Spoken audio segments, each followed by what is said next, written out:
Ayan mga idol, gabi ko lang ang aking bunsong bayaw. Galing pa po ng Batangas yan, umuwi lang ng Bulacan para magluto ng panghanda sa New Year.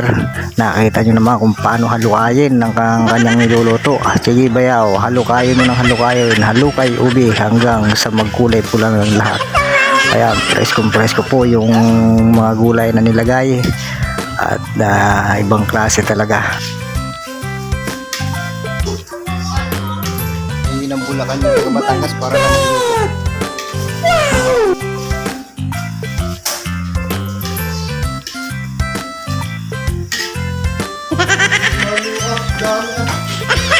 Wow!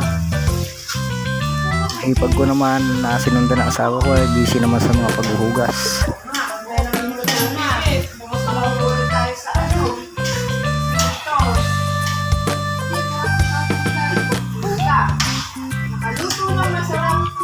Ano ba yun?